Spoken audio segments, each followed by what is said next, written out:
It's the Crypto Lark. And the crypto spark. What's What's up, going on, guys? guys? Awesome.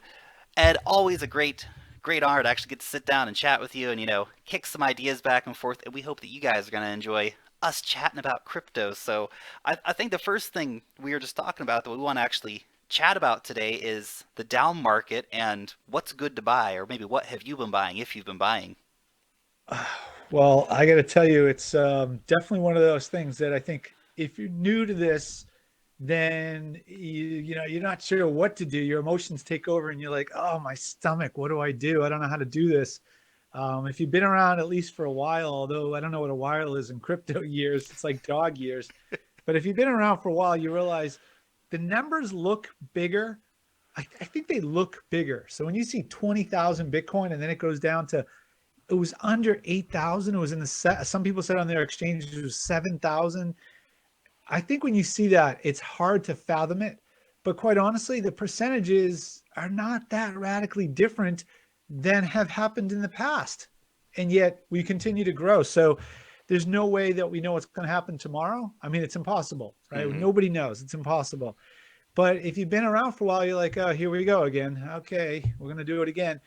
And I mean, forget cryptos. The wealthiest people in the world know you got to buy when things are down. And if you believe in something and things are down, it's, I don't know. Does that mean you go all in 100% and put all the chips up? And some people do. I Some mean, I people don't do. know. Everybody, I don't know. But I think, you pick and choose through things that you really think are worthwhile. If you just throw in a dart at a dartboard, I don't know. I don't know if I want to play that way. But, in the late 1920s here in the US, 1929. I mean, we had a major collapse of the markets, major collapse, right? Depression, the whole thing. It took 10, I Mm-hmm. think it was 10 or 11 years to really quote come back. Massive stimulation into the markets. But there were people, and there's a famous guy, I don't remember what his name is, famous guy who bought like every single stock, like one tiniest percentage of each one.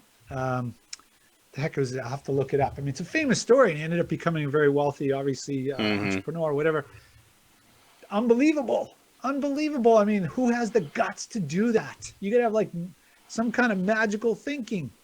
But if you're in this space and you're willing to do that at least a little bit, you got to at least think about buying now. Some of the projects that you've educated yourself about Mm-hmm. on channels like the Crypto Lark, where you actually learn and you spend time and you figure out what looks good to you, what doesn't look good, who has a good team, who doesn't have a good team, who's like already proven that they can do it in some other project or business. And maybe now's the time to start buying. What do you think? I think so, absolutely. And there's different strategies you can use too to when you're buying. You said that I should go all in, right? That some people do that, right? But like Sure. what I've been doing, I've been kind of just going a little bit as things go down. Like with I've been buying some Icon, some Quantum, some Nexus. I bought a little more Pivex. I saw it was like under $5. I was like, oh yeah, I'll take some more of that at under $5. And Yep. so but it's been incremental. Like with Icon, for example, it was when it got down to like $7, it's like, oh, I'll buy a little bit of that. When it got down to $6, Mm-hmm. oh, I'll take a little bit more. Down to $5, oh, just add a little bit more in there, right? Because if I, imagine if I had gone all in at $7, well, then I would have locked myself in there instead of leaving my options open. And I was willing to say, okay, if it goes back up to $8 and I miss buying more at 7, well, that's okay. Because I'm willing to play Mm-hmm. it out. I'm willing to let it ride, and as it keeps going down, you can keep getting in a little bit more, fortifying your position.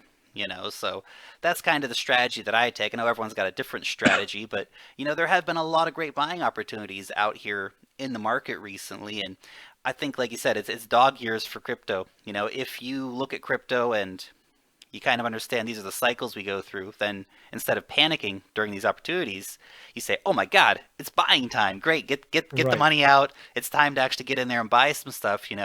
It's not time to buy when you see something go up by 300%.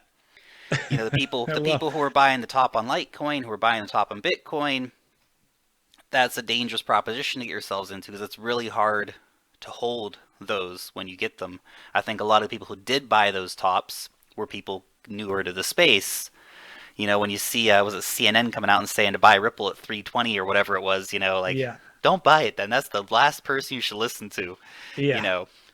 So It's definitely a there's tough it's a tough one because if we could all know what the future is, then everybody would wait till there was a sale, right? that's it. But we don't know. I mean, we don't know. There's a lot of real. This. So what I think is there's FUD, and then there's real, right? So there's some stuff that's real, and it creates some issues and has the potential. Not an article that somebody just didn't translate correctly, or the obviously the hit pieces that are just Hmm. designed to do certain things, which they have the voice of the people, the ear of the people. Um, so you can't just like, oh, it doesn't matter. I'll always buy. I mean, there are people that get hurt in markets and people lose. But that's where, for me, it always goes back to, did you do your due diligence ahead of time? And if you didn't do it ahead of time, then you will find afterwards that your emotions were pushed, these buttons were pushed, dunk, dunk, dunk, dunk, and you will sell and you will buy incorrectly. And sometimes you'll be right, and it will validate your subconscious, and you'll become, complacent in your knowledge, and you say, "Oh, this is easy." That's the worst thing you can have. This is the worst thing. Somebody told me this years ago, and it happened to me.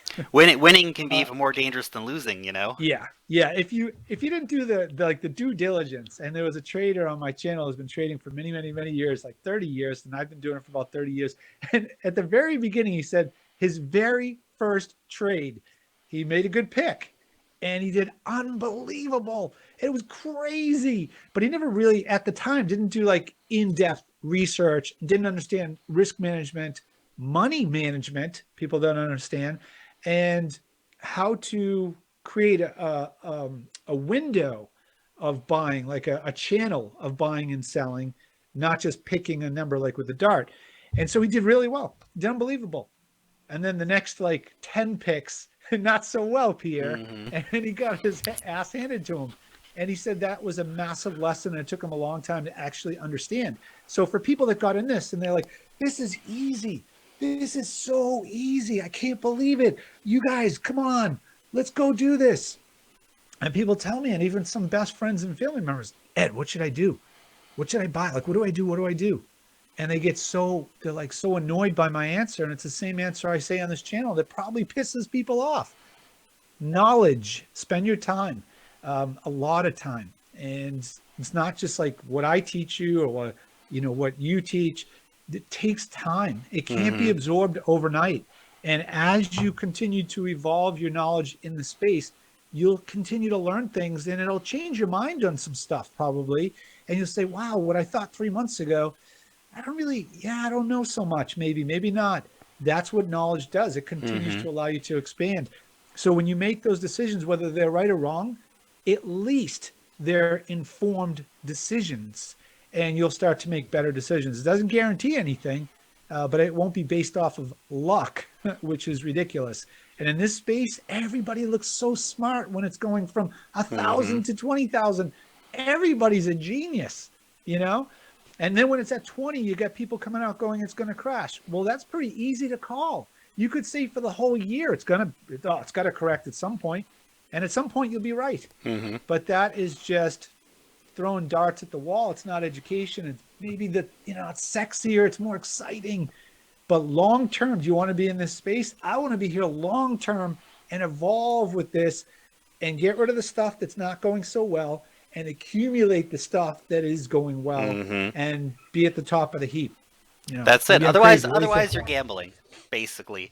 And a lot of Pretty people much. look at crypto like a casino, and some Mm-hmm. people can use, technical analysis to have better results at the casino. But a lot of people fail to learn from mistakes, fail to learn from successes, and don't actually get under the hood and see, okay, well, why is Bitcoin so interesting? Why is Bitcoin such a revolutionary idea anyway? Most people don't understand, but they'll Mm-hmm. buy it, right? Why are projects like Icon or Quantum or Nexus or Cardano or Ethereum interesting? What makes them valuable? People don't understand, but they buy them. Right. And it's really important to actually understand what you're getting yourself into. Now, I wanted to make sure we get a chance to talk about Tether today because this is one of those things that I think a lot of people are starting to get their heads wrapped around. And I actually had someone comment in the comment section today, I don't use Tether, so why should I care if it's, potentially fraudulent and all these Yeah. accusations turn out to be true? What would you say to Right. that? Well, I think we had it. Well, you and I had a little bit of a conversation about it the other night. The day before I hijacked your channel, that day. Still a live stream So coming one of these days, guys, so stay tuned. But now's a good time to just tell all the subs on on Lark's channel. I sincerely apologize for hijacking the channel. It was with good intentions. We were having a conversation because we wanted to do a live stream. We've had some technical, I'll say I've had some glitches, and we're both trying so hard to get information out there and just like good intention and enjoying the space and just like I'm just diving in. I love this thing and I'm having so much fun. But it's all over the place and like not everything works the way it should. And I'm not 17 years old. Like my son who's 13 probably is like, Dad, I could do this so much better than you. Yeah, he's probably right. But it's so exciting. And so I hijacked your stream by mistake because we had already agreed to do something and then I forgot to get rid of it and whatever else. But so it sorry to happens. all the great subs at your channel who did not they were really cool about it. They gave you a lot of likes. They love your channel. They love what you're doing. So my apologies, but to all of my subs, they already go to your channel. You got this booming channel. Well, that's a But great if thing in you, crypto space too, is that people have a great choice of different YouTubers they can check out and get it's different getting information there. and different opinions, which is important. Yeah, it's getting there. It's getting there. But well, first of all, your level of information is like off the charts. So, but a lot of people from my channel already go to your channel. But if not, don't be silly. Go to the Crypto Lark. You'd be crazy if you don't.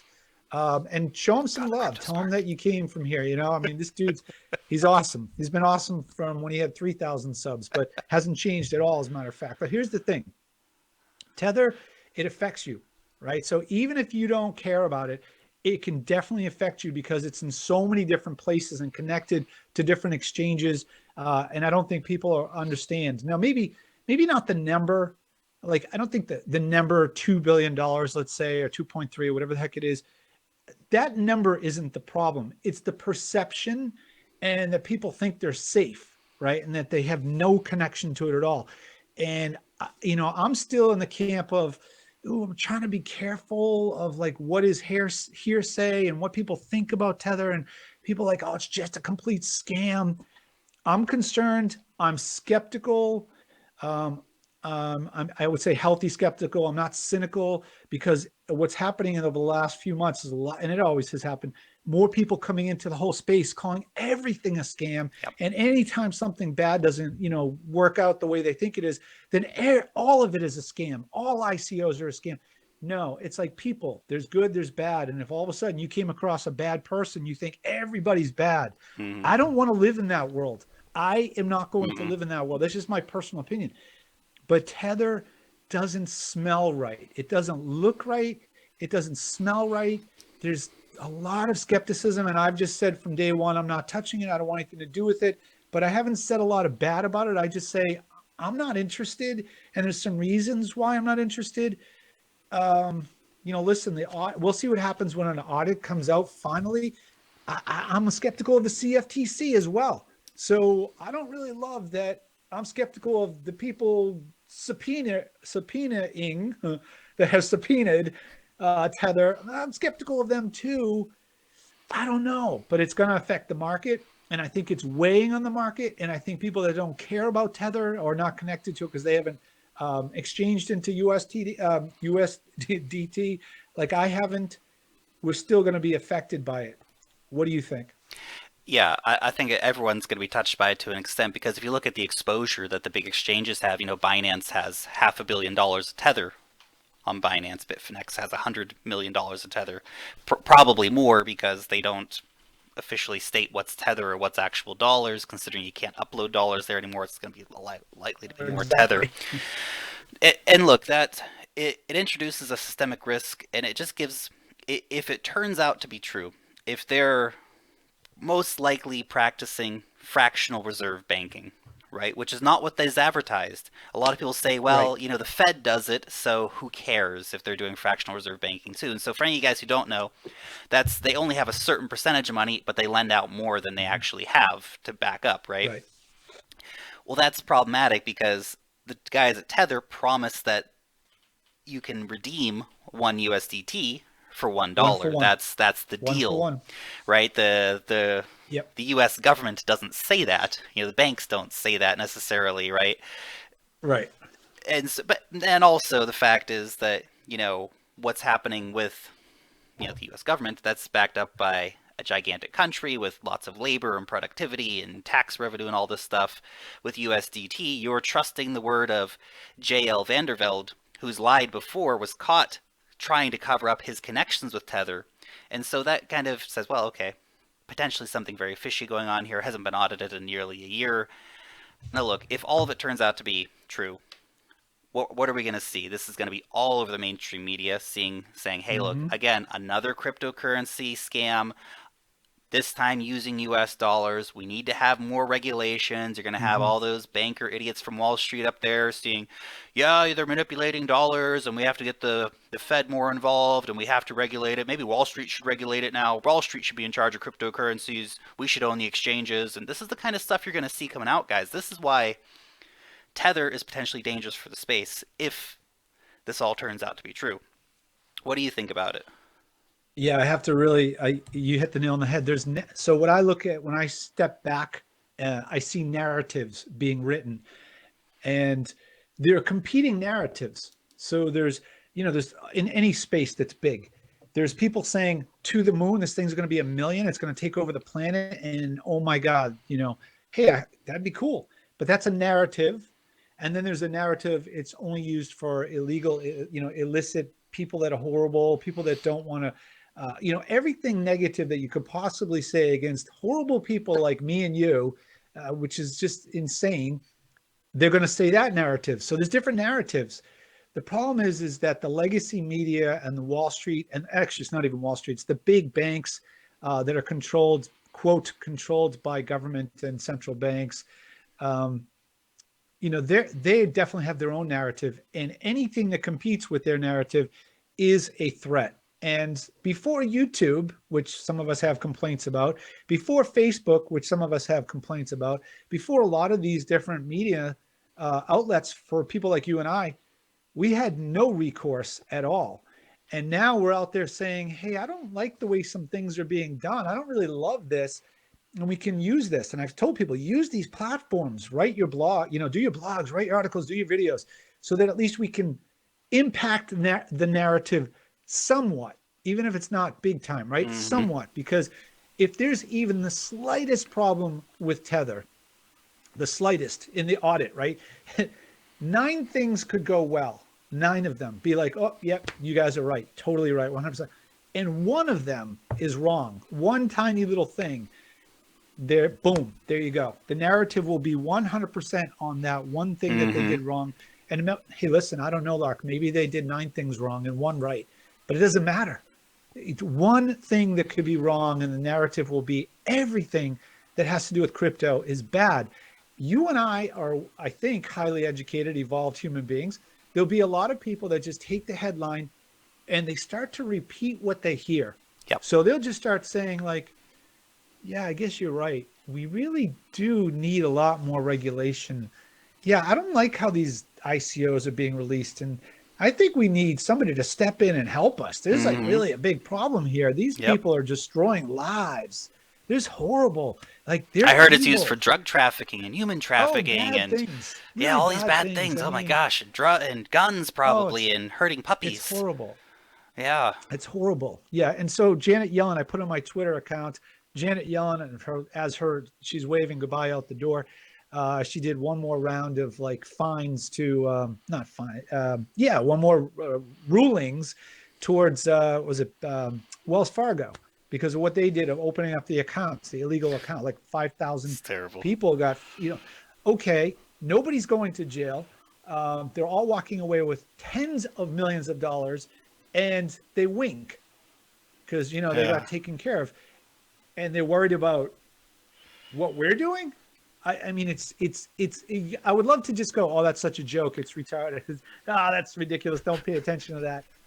But it's not a joke, It's not a joke. and This is the problem. we have to be, yeah. And so we're in a space that's super exciting. It's super fun, but we've got to be careful about the stuff, the narrative that is being put upon us, and we have to be careful because a lot of good people that mean well will fall into that trap, and they don't mean to be, but they'll stop thinking and they'll start Yep. agreeing and saying, Yeah, you're right. We need, this is just too loose. It's just the wild, wild west. It's horrible. It's terrible.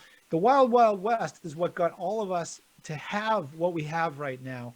And if there's anything with regulation, it should be, really on the side of caution, meaning stop over regulating and controlling everybody's lives, because that does not only does it stifle innovation, okay, just from Mm-hmm. that point of view, it is usually used as a boogeyman to control people. And I'm pretty sure in my history classes that I learned and still learn when I was little, that doesn't end well. And so now we have something that is really, really amazing for the people. We get to decide and partake if we want to. How cool. If we want to, we don't have to, but if we want to, we get to partake.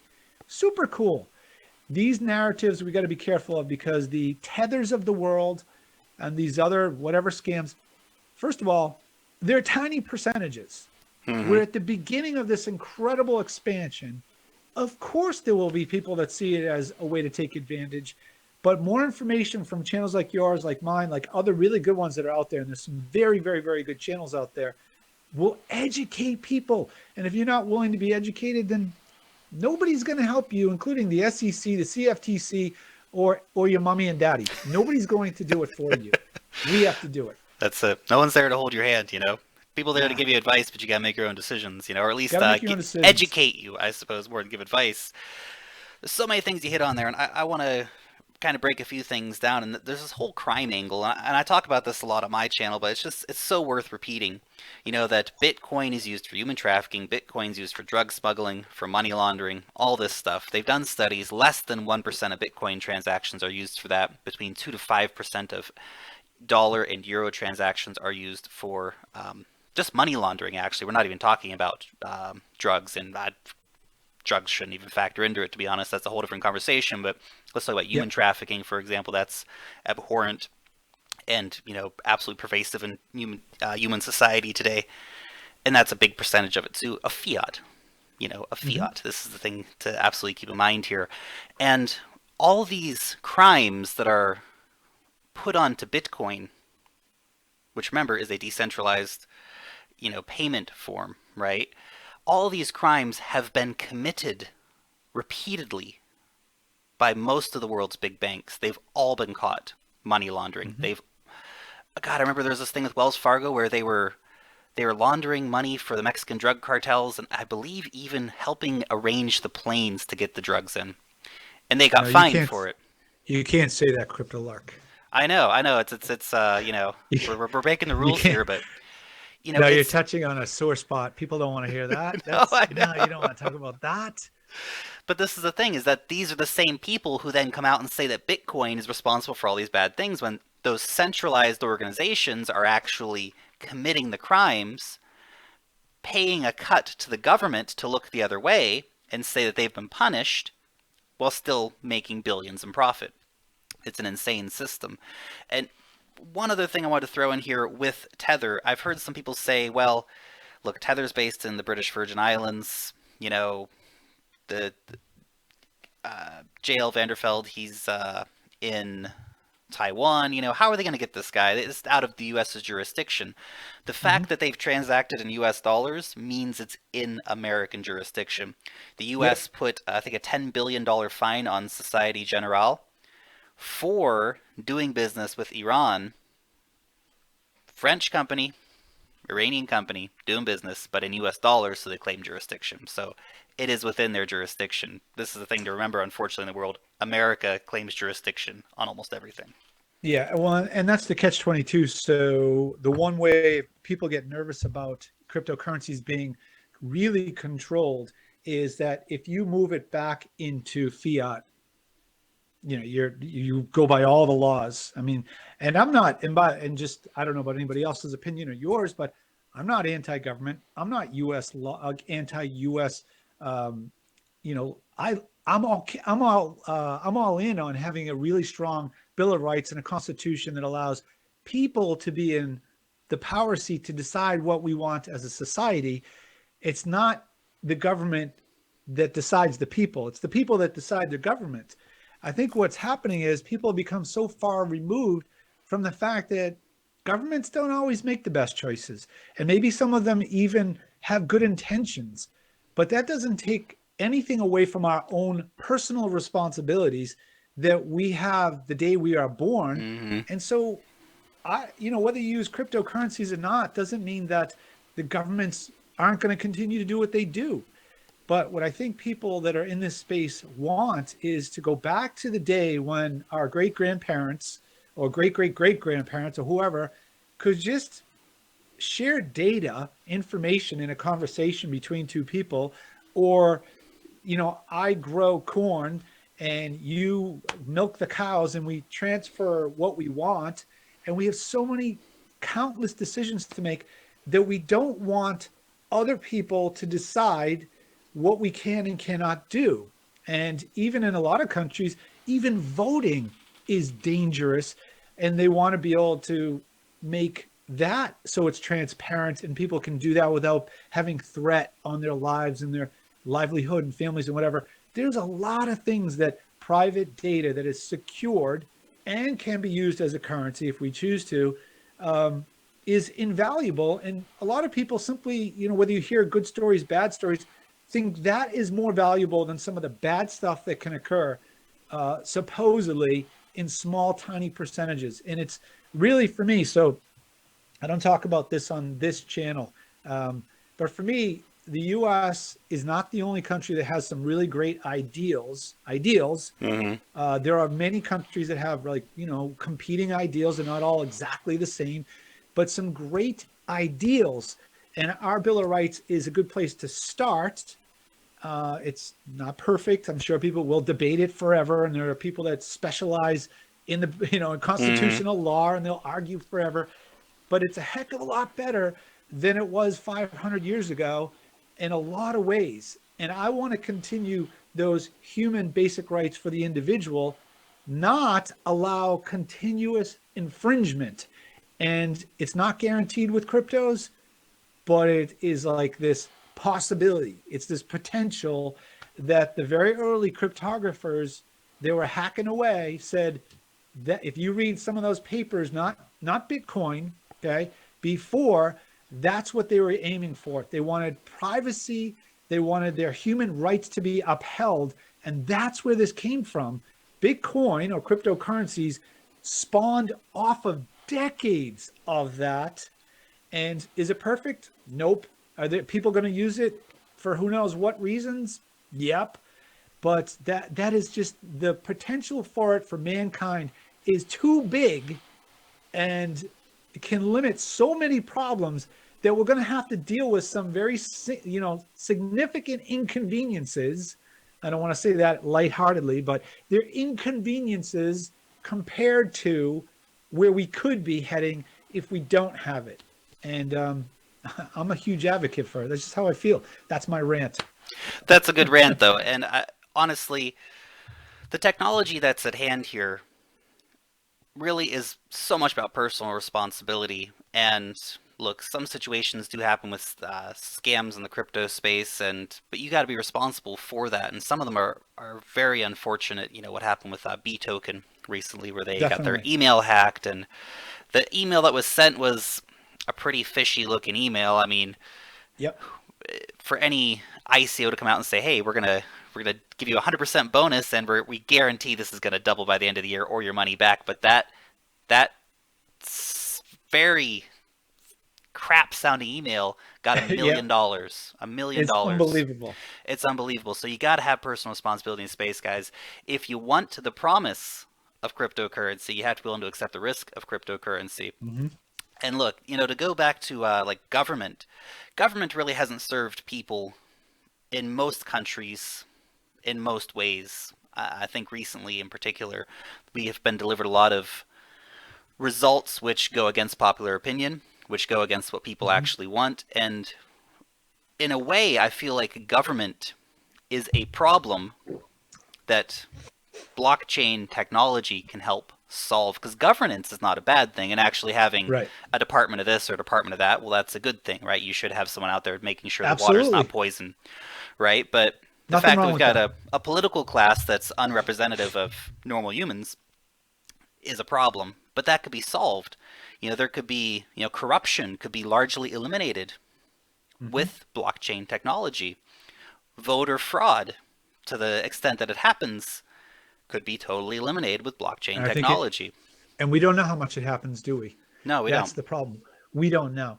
So instead of implying or explicitly saying that what we're talking about as a technology is the problem, no, the problem is it's going to uncover a lot of issues that people don't want it uncovered, or it has the potential to.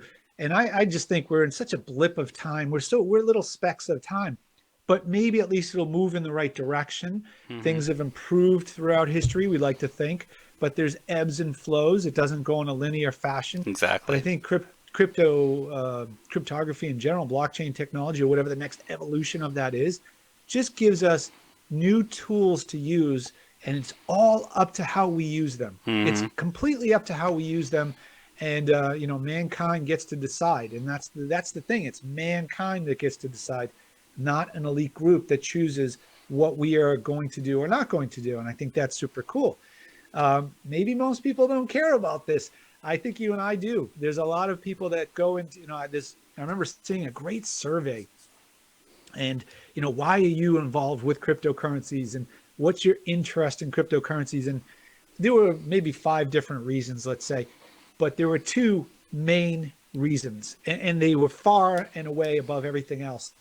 And the two reasons were, one was that people were, they wanted a say in what happens in the monetary system, that what has happened in the past is not okay with them, the way it devalues their money, and countries are literally controlled by other countries by proxy war through economic war, not by driving tanks into their country, but by actual monetary control and That's it. destruction of other countries. And that's a big topic, right? That's a big That is topic. one It's a where people topic said, we have to do another video for.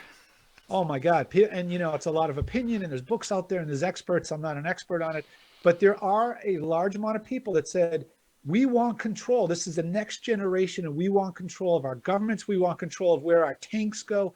We want to be able to help people if they need food.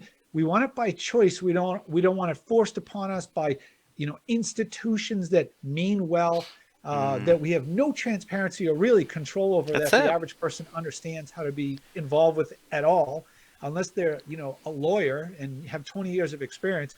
Yep. Um, that's one reason. And then there's a second group, and the second group, they don't Lambos. care about that so much. Lambos. One Lambo, one Lambos. moon. and and I think that's the man's, man and woman, but the man's ego that is like, hey, I'm an island into myself, and I don't really care about all that crap. Hmm. It's going to happen without me or with me. I just got to get some. And, it's just a squirrel looking for a nut, and I got to get mine, and I don't Hmm. really care. Um, well, here's the cool part. I asked this question on my live stream the other day, and I said, what is it, one or two? Put in the live stream one. You really want to change the monetary system, and you want to have more control over governance of the monetary system and choices that we make as a society. Or two, you don't really give a crap. And being honest, I just want to make money, and it really would help my family. And whatever reason, you get to decide what you want to do Hmm. with money. You could give it to charity. You could build a scholarship fund. You could help the needy. You could feed your family. And with that, you can go on really nice vacations and buy a Lambo if you want. You can do whatever you want. Like, to me, it's a tool, and it's just you put your energy where you want. I don't really care. But it's not a judgment. Some people said two, but not too many. Most of them put down number three, and number three was what I said was, what if you want both? And most of them said, yeah, I want both. In other Yeah. words, I definitely want to take care of my own selfish needs. Absolutely. And you should. But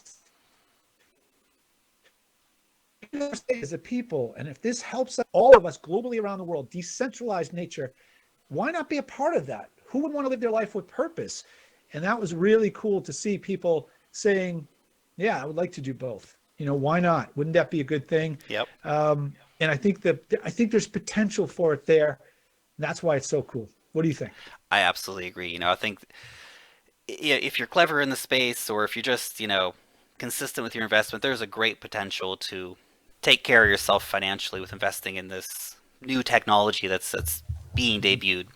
But I think the real power of blockchain technology really comes down to this ability to take the control back, and that is super super important. Be your own bank. You don't need the bank to be the middleman, but you have to be responsible for your own security. Personal responsibility Hmm. comes into it. Yep. I've even imagined the situation where in the future we have really blockchain governance in the sense that you take the United States, for example, I think 55% of the GDP is spent on the military, Yep. right? Which is, I think if you were to ask the average person what would be a fair allocation for that, I don't think 55% would be the number that they'd arrive at. They'd probably say, well, let's give more to other people or build more roads or more airports. And actually, why not let people vote on that? Again, personal responsibility, I don't actually even know the participating and being a citizen, right? I don't even know what the percentage should be I think it should be because I don't zero. even Good because I don't God. even know how efficient or inefficient it is.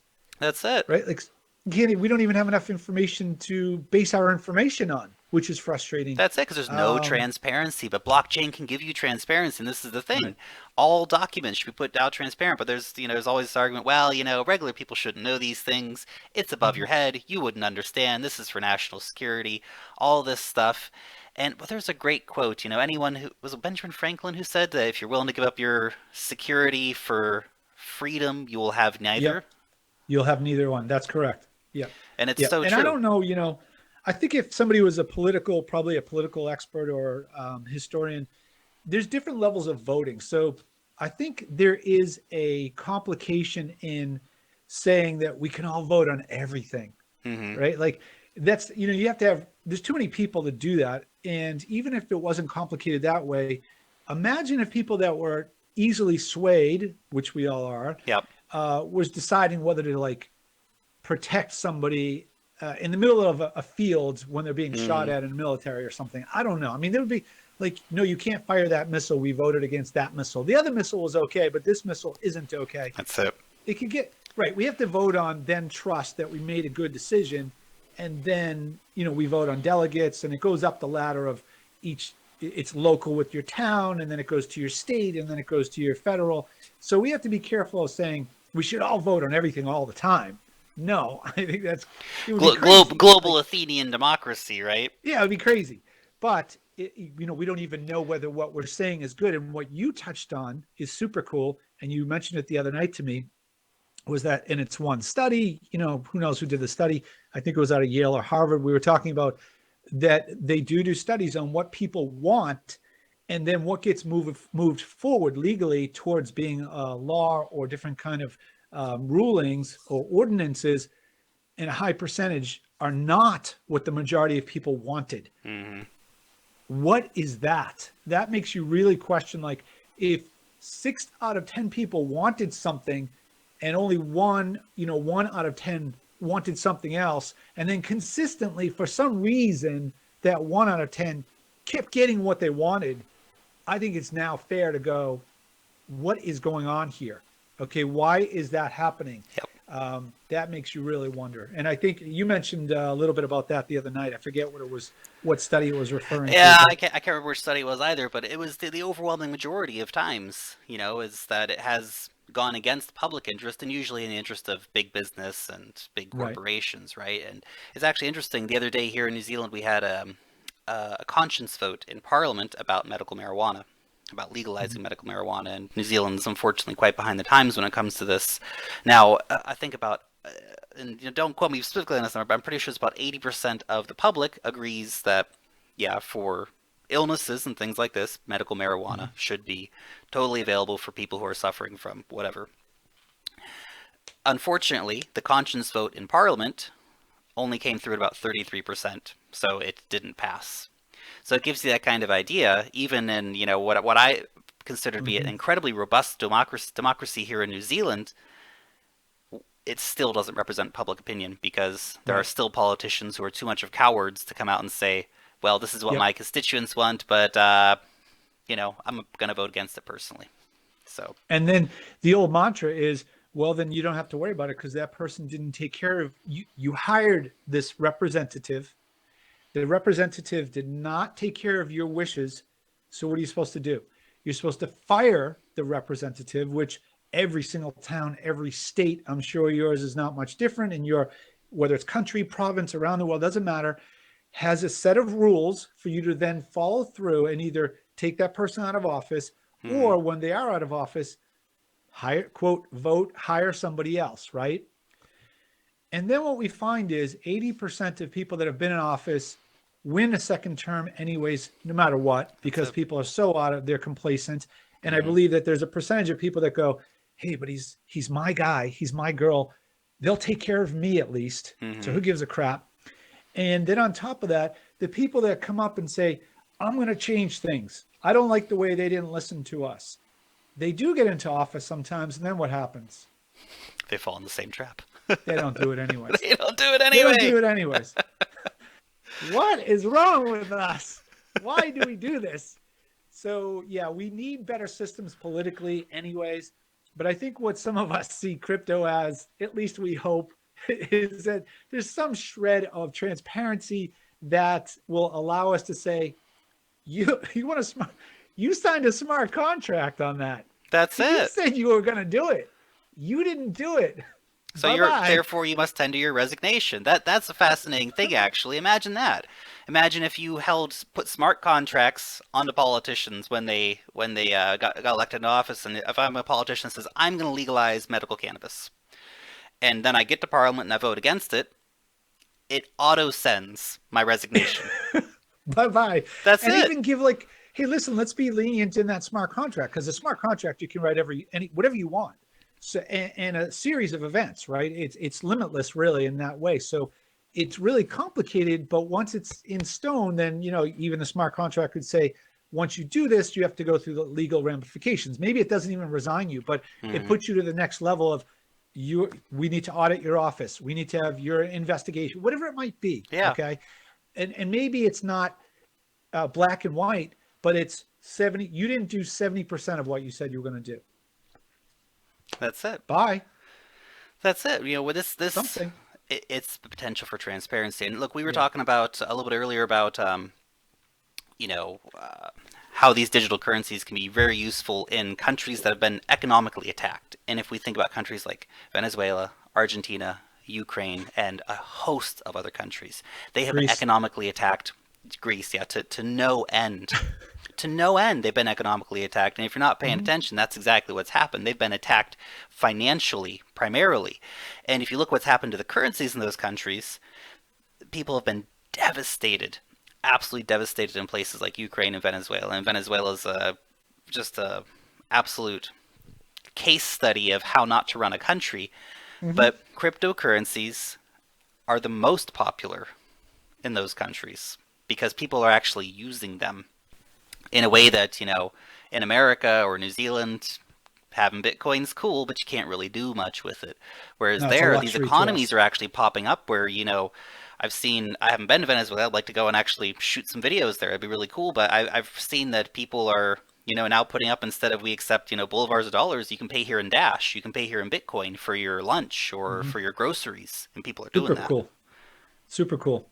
Innovation. When you don't get in the way of people, they innovate. When you don't get in the way, the Heritage Foundation, maybe politically, definitely leaning to one side, but the Heritage Foundation actually gives a really good, every single year, a list of which countries are the most free and what their different criteria is. The US continues to decline, still not terrible, still, I Hmm. mean, a very free country, but declining, and they tell you why. Now, these might be reasons that we disagree with or agree with, but I think everybody could look at the extreme ends and look at the criteria of things. And basically, the more people have a secure system, and then you get out of the way,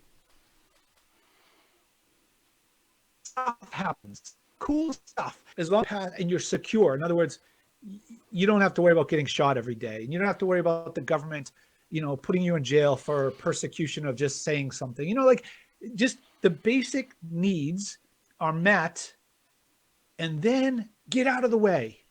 And people come up with the coolest stuff. It's like we all Hmm. become kids again, and we just like go out and create. We build. We mess stuff up. We make mistakes. We're humans, right? But as long as people feel like they're not going to get hurt, persecuted, they have food, they have water, they have safety in general. We all evolve and find whatever our personal potentials are. It's not the same. You're different than me, I'm different than you, and that's awesome. But we all go out and we innovate and come up with cool stuff to our different levels of whatever it is that we want it to be. When you have some kind of controlling body, if it's the street that you live on, there's a gang that doesn't allow you to walk up and down the street, life is hard. Mm-hmm. Really, really, really, really hard. No matter how smart you are, no matter how good of a singer you are, no matter how good you play basketball, how good of a mathematician you are, it's really, really hard. And I don't want to belittle anybody that has to go through any kind of challenges. Really difficult. But if that gang is not there anymore, and that gang could be extrapolated to, the street, the town, the state, The country, right? So if all those things are out of the way and you can just wake up and try to do something, even if that means you're on a farm and you have to produce food and get water, whatever it might be, at whatever level, people do it and they figure it out. And they don't need everybody else to do it for them, which causes its own problems and mental handicaps and everything else that goes with that, challenges that don't let you evolve and express yourself to the best of your potential. And this is what some of these countries around the world are looking at cryptocurrencies and Bitcoin. And there's just a small pocket of people going, I'll find a way. I'll figure this out. Yep. And even with all that gang is down the street and they're pissing me off and they're making it hard. And I'm going to find a way. I'm going to go down the other street. I'm going to go down the other sidewalk. I'm going to climb through the backyard. I'm going to go around the fence. I'll go out at night when they're sleeping. People are trying to figure out a way. And cryptocurrencies in general, some of them are hearing about it. They're like, ooh, this is possible. This is possible. And that's what it is. Maybe we're dreamers. Maybe we're crazy. This is insane. I think it gives us a lot of possibility. I think it does too, and that what you're saying about people jumping over the fence and stuff like that, that's exactly what happened in China. China came down really heavy-handedly against cryptocurrencies, and so what happened? People started going down back alleys and selling Bitcoin to each other in cash and stuff like this. Yep. It's got to the point now where as much as governments might like to try to stop it, they can't. It's on a runaway now, and there'll be more FUD. There'll be more regulations, and I wanted to share a story, and I told you about this before the chat, but I think it's really interesting for anyone listening. My brother has been getting into cryptocurrencies. Big shout out to Spencer in Buffalo, and he's been getting into cryptocurrencies, and his bank has started charging him 3% to, transact with Coinbase, and that's crazy. They actually retroactively charged him for the whole month of January too, which is of course even crazier, but I really feel like there's this move to try to keep people out. It's just happening so much, It really, banks are independently just saying, hey, you know what? If you want to do that, there's going to be a fee. At least it was just a fee. I know that there's banks in America that have said you're no longer allowed to send money to cryptocurrency exchanges. You're not allowed to put money on Gemini. Yep. You're not allowed to put money on Coinbase. What do you think about that? It's no surprise because I've been following, the economy and how our system is set up and the control structure for many, many years. And my last channel that I had spent countless hours going over that kind of stuff. And I think there's a tier of control, and the banks are it, right? It's not your local bank that you go down to, the person that's sitting behind the counter. They're good people. They're just like you and I. They're just people. They're just trying to go to work and feed their family. And, they're part of this massive structure they don't even think about. They don't even care. They're just going to work, getting a paycheck, and feeding their family. But the upper echelon of the people that know what they're talking about, that control the banking system, the central banks, and whoever is really in control of that, never mind the central bank or the Federal Reserve here in the U.S., which is made up of the Fed presidents and the head Fed pres, and the committee and all that stuff. Never mind all that. There's definitely an upper echelon that do not want to lose control of anything. I mean, for good or bad. By the way, it's maybe in some far off land, there's actually people that are doing it, that are doing what they think is better for mankind. Like maybe they have an altruistic viewpoint and they just like, you guys are so stupid. You have no idea. We're trying to set this all up for you. and we're trying to fix it, and just stop being jerks. I mean, just shut up and do this stuff. It's better than it's ever been. Your parents had to deal with your parents had to deal with the plague, and That's it. no food and kings and queens and guillotines and shut up. You got it pretty good. That's it. Maybe Just they remember, really us think selling that. you bad debt and us laundering money for the Mexican drug cartels is for your benefit, okay? Maybe they actually like, there could be, and there's probably some of both. There are probably people involved that get up the ladder and they're like, oh man, okay, I'm not doing that. I'm just trying to go to my job, middle management, and they're trying to do their thing, right? Hmm. I don't know. But Or I'm I'm just saying going to some take of the money them, and look the other way. I know this is going I on, don't, but yeah, I I'm just don't, going to take like mine and who go home. knows? Who knows, Yeah. right? But from a philosophical point of view, I think what is happening is a control structure. At the middle management or the banks, like people are mentioning Ripple, we got to have Ripple is going to be the next thing. No, it's not. No, it's not, people. If you understand the banking structure, you recognize that the banks will do nothing to lose their charters. They'll do nothing to threaten their jobs in that respect, unless it's internally happening, like Wells Fargo. You know, it's not going to be because they reach outside of the system to look for some really cool new thing. They can create their own. They have people they can hire. They can buy companies left and right. They They will have so much find money, ways. it's not even funny. They make the money. They make the So money, I that's mean, it. without getting too technical here, do they really? No, the average bank doesn't really make the money. Okay, the U.S. Treasury secures the debt and whatever. But besides that, the central banks, the Federal Reserve, can create whatever they want. And people go, no, they don't really create the money. Yeah, okay. Send me a private email and I'll explain it to you. But point being is the average bank right now is just doing what they're told to do, and they want to become compliant, and they want to make their shareholders happy, and they want to keep making their bonuses. The last thing they're going to do is rock the cradle and shake anything up. They don't want to do that. So they're just trying to either get their fees and stay compliant or make it difficult. And you're going to start seeing banks probably clamp down and not allow people to do certain things. And listen, they're sending all this information in anyways. Any big deposits, anything over 10 grand, boom, Patriot Act here in the US, all the information is going to be sent in. Coinbase people were pissed off because they were going to send in information. Hmm. Coinbase would be shut down if they weren't compliant, they weren't doing their thing.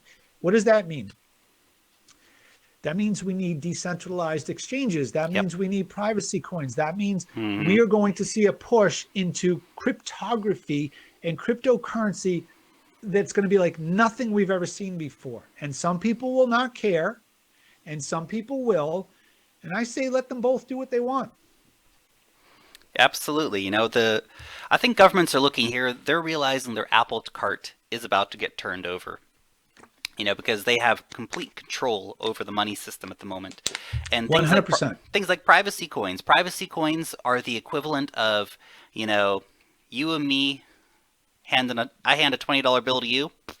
That's it. Nobody ever knows. I guess everyone knows because we're on the internet right now. But you know, essentially, if that transaction happens, nobody knows, right? You It's don't have to superior report to that to the that. tax man, and that's it. And this is Yep. superior to that. This is the thing, and so privacy coins will, I think, obviously remain to be very powerful. And I actually wouldn't be surprised to see a situation where different exchanges in the future say, well, yeah, like, yeah, Bitcoin's fine, but you're not allowed to exchange Monero here. You're not allowed to exchange any of those privacy coins over here because, Yep. they're not tax compliant or whatever. And those kind of Correct. regulations might come in. Next month at the G20, the Europeans, the French president, and the German chancellor are bringing cryptocurrency regulations in. And I think that's something that we have to watch out for really keenly to see how they come down EU wide if it's adopted, not to mention G20 wide if it's adopted as Right. some kind of standardized structure. What that's going to be, is this going to be a Korea situation where they just say, okay, you guys keep doing whatever you want, but no more anonymous accounts. Everyone, we got to know who everybody is who's doing this. That might be the thing. Or they might come down even more heavy handed than that. I hope not, because Europe's been an absolute hub of innovation for cryptocurrencies, and it'd be really unfortunate to see them pushing something against that. But again, that's the government, and the government doesn't necessarily have the people's best interest at mind. Right. I mean, it's fascinating because if you use logic like you and I have, we would say, hey, Why would we want to turn away from the most amazing innovation that's happened in all of our lifetimes? All of our lifetimes. Why wouldn't we want to invite that in and we'll all expand together? This would be super cool. We'll all see unbelievable innovation. I mean, it could change wars, it could change people that are hungry, distribution of resources. Mm-hmm. It's limitless. And it doesn't mean all the answers are on blockchain, by the way. I'm not saying like, oh, we got it all figured out, because it's humans that decide what to do with blockchain. It's humans. It's a Mm-hmm. human experiment, not a technology experiment. Okay. But it gives some of these potentials so that resources can be distributed the way we choose to, by the way. It's not like I have to give you my money or you have to give me your money. It's that we have the opportunity to govern some of these choices and things moving forward. So the potential is huge. It's absolutely huge. So I would think, yeah, come on in, come on in. But remember, there's some people that really have their your best interest at heart, and they're trying to protect against what they're scared of, the boogeyman, whatever. Those people mean well. I believe they mean well. And then there are other people that I don't understand at all, and they're like aliens. They're This like guy. aliens to me. Okay, I don't understand them. They don't make sense to me. I would never be like one of those people. But they want to control everything. They want to control everything you do in your world, and they pretend that it's for your own good and for the structure of mankind. Um, they're not going to give up that control easily. So there's too many of them. I think not all of them. I don't think Mm-hmm. everybody's like that, but I think that is a big challenge. And you get the mix of both to pay attention to, the ones that mean well, but they're trying to protect their own, right? They don't want something, they're scared. They don't want something to ruin what they have. And then there's others that just want to control the world, literally control the Yep. world. But let's think about the good ones for a second. This is for new. I don't know who's still following along now that I've ranted all this time, but for the three people that are still listening or that fast forwarded it to the end, there was a really famous presidential campaign in the United States, and I don't mean the one we had a year ago. I mean the one that was at the turn of the 19th century. And there's a museum not too far from me that shows these old automobiles, and it's amazing. It's classic. It's beautiful if you like automobiles. But it's got all these cars that are just all the different stages of how they changed. It's really cool to go through one of these museums. But at one point, they talked about the history of a presidential campaign, and one person running for president. These cars are bad. They're not good for us. Too much danger, pollution. This is ridiculous. You're going to kill off the cart industry, the horse industry, people that are commerce that is working this way. We don't have roads. People are going to get hurt. There's no laws around, like everything bad about it. Okay. So he literally went to campaign on a horse. Like he would show up on a horse, as you know, probably a lot of people did. They showed up on horses. Why not? I Why mean, not? I It was love the way to get horses. Why around. wouldn't yeah, there's nothing wrong with horses. There's nothing wrong with the horses. They're great. Okay. Amazing technology. Probably people figured out from horses. I don't know. They're beautiful creatures and animals.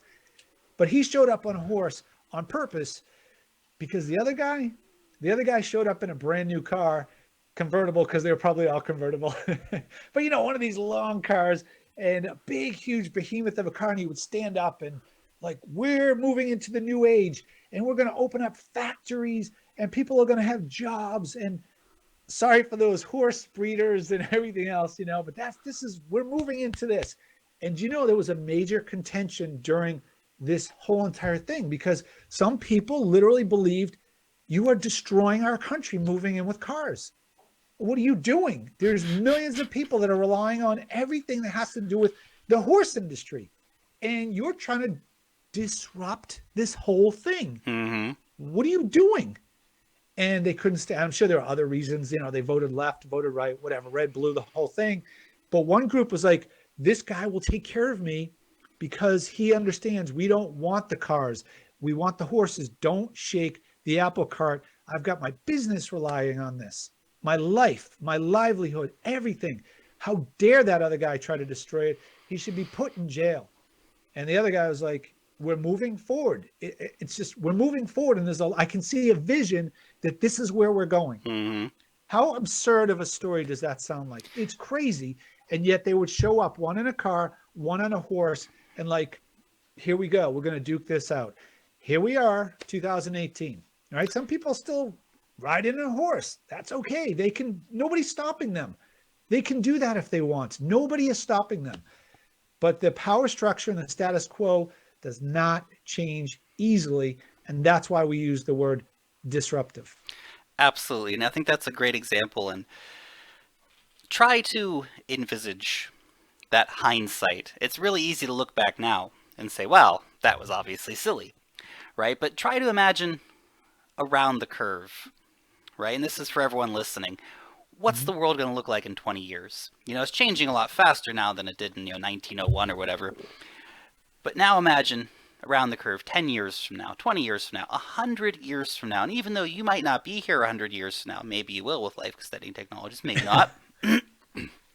What will the world look like for your children? What will you have left for them, right? How will they look back and go, God, did Dad really do that back in 2018? That was so dumb. Like, didn't he see that this was the coming technology and that the world was being changed? And,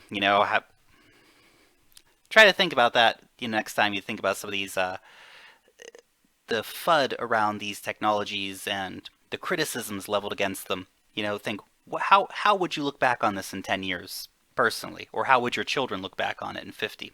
That's, a thought experiment for everyone for a bit later on. It's a great point. Anyway, Ed, this has been an absolutely awesome chat. I think we got through a lot of stuff. And but one other thing actually, for anybody looking for a Tether alternative, I just thought of this real quick.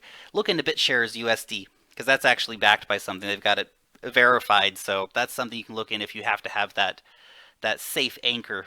That would be a place to look for anyone who isn't familiar with it. But anyway, that's just Did you do, well, that's a good point. Did you do any kind of review on your channel, or do you have a video geared towards BitShares on your channel? I had a long ago was one of my first videos actually, but I should do a new one because it would be much better. I've gotten a little bit better at the craft throughout the time, so I should do a BitShares USD video.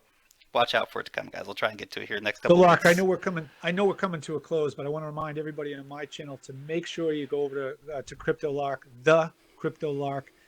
Give them a thumbs up. These thumbs up really do matter for channels like ours. They make a difference. It sounds Mm-hmm. stupid. We have to say it over and over and over. Pound that like button, but quite honestly, it makes a difference. Go over to Lark, and just say hello and tell them that you came from here. And I do want to ask you one last question, though. At least Go for it. is what do you think the market's going to do this year? Are we going to watch it go sideways? Do you feel like it's the ICO, the year of the ICO? Do you feel like, no, that was just a sputter and we're going to go right back to Bitcoin skyrocketing and everything else is going to come down? What do you think is going to happen overall? Just, Big, we look back, it's yeah. January 1st, 2019. What was the big catchphrase? What happened? Absolutely. I think one of the big things we're going to see this year, I mean, obviously Bitcoin, I think is going to recover and hit new all-time highs. So that's a pretty exciting part. But really, I think we're going to see the rise of new platforms. Ethereum has risen so much, but all the competitors are going to start coming up, and there's going to be a lot more of that market share taken by the competition. And I think it's going to be a very healthy thing for the space. We're going to look back at the end of the year and go, wow, look how much Icon moved up. Look how much Quantum moved up. Look how much Cardano moved up. And EOS finally finished their ICO after a year. And now look at it, it's what they're Right, doing, right. right? I think we'll really see all these projects cementing themselves, which is a great thing for the ecosystem. We're going to have a bigger plurality of projects being developed on different platforms using different ideas, and it's going to be a really great thing for the market. I think it's just going to be big steps toward market maturity where we won't have one blockchain doing most of the business, which is really a systemic risk when you have one place doing all the business, which is what's happening with Ethereum right now. Not bashing on Ethereum, I love Ethereum, but I'm just saying we need Right. that spread, and we're going to see that spread happening. I think this is going to be one of the biggest trends of the year. Agreed. I could not agree more. I think we're seeing the early stages of development of things that come off of things. The tree grows, and as the tree grows, there's more branches. And people that started out at the very early roots may not, even they don't want the next evolution. Maybe they're like, no, I'm comfortable over here. That's okay. But other people want to continue to evolve and come out with their own ideas, and they have new ideas that spawned off of. They worked at a company for 3 years and said, Vitalik said, "Hey, I got a different idea. I want to do something different." Hmm. Okay. Somebody else comes off of that and says, "Hey, I see it a little bit differently. I get this really neat thought. Awesome. Let's go with it." We're going to see a lot of that maturity is a good way to put it. So it'd be really cool. Really cool. Absolutely, absolutely. And hey, quick shout out to everyone as well. There's gonna be a link down below for Crypto Sparks channel, so go ahead and over there and get subscribed as well to stay up to date with more great cryptocurrency information, guys. Ed, this has been a great chat as always. So we're gonna have to do this again sometime soon. We'll do a live stream next time for sure, for sure. Yeah, we're going to work on that. We'll probably have to bring in a team of experts to get that working. I think we had it so close, so Yeah, close. next time for sure. Next time for sure. All right, Ed, we'll see you later, man. Well, thanks. Thanks everybody. Thank you, Lark. We'll see you soon.